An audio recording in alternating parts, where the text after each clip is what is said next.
Hey witches, we have the dark moon in the sign of Virgo coming up on Saturday, August 23rd. Um, if you have not worked with the moon before, or if you don't have like a moon lunar practice, but you are interested in integrating some rituals into your life, which I am all for. It just makes, first of all, it makes healing like easier. The moon phases are like a lunar map to healing, okay? Easy to follow, intuitive, you can get creative with it. It's also fun. Rituals and spells just make the mundane lives we live a lot more fun. So, even if it's shadow work and it's nitty gritty and it kind of sucks, it spices things up, right? So, new moons are a great time to start a lunar practice. The new moon is the dark moon. It is when the moon is completely hidden from us. Way back in the day, people did not tend to travel on new moons because they didn't have the light of the moon to guide them. They stayed put in their homes. So, how we apply that to our lives now is the new moon is a time to come back to the self reflection, shadow work. It's also a great time to plant seeds. So, what do we want to see come to fruition following this lunar cycle? So, when that moon is waxing, or maybe like this season, this month, play around with it. But that's where the idea of manifestation comes from. That manifestation is such a popular theme for new moons. It is a time, yes, to plant your seeds and to start strategizing for the days and weeks ahead.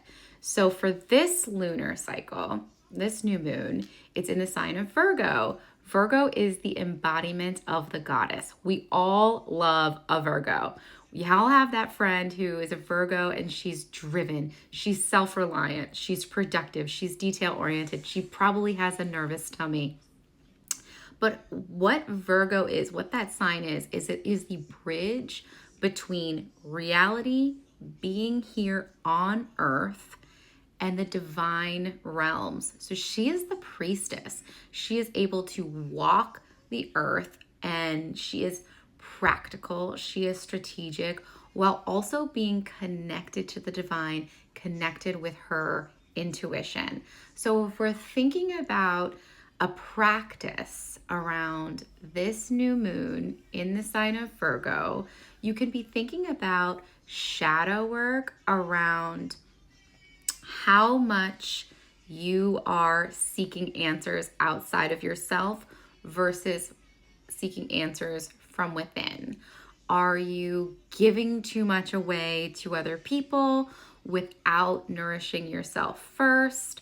Are you giving your power away to other people by constantly seeking advice, constantly seeking knowledge outside of the self without having that discerning lens? It can also look like shadow work around very practical earth-based things like money. Maybe this is a time to work with those money wounds, your financial shadows.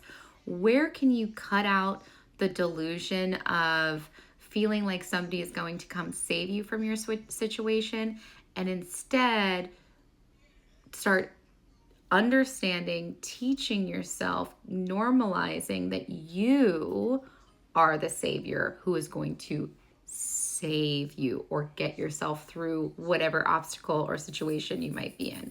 So those are just some things to think about. This could look like shadow work, journal prompts, lighting a candle and journaling. It could look like, making a manifestation list. But really focused on, if you're going to make that manifestation list, what should you leave behind? What needs to go? What needs to be, let go of, decluttered, cleansed, in order for you to move forward with what you want to be doing. So those are just some tips and tricks. follow along for more like witchy stuff. I don't know. I don't have a tagline yet. Just follow.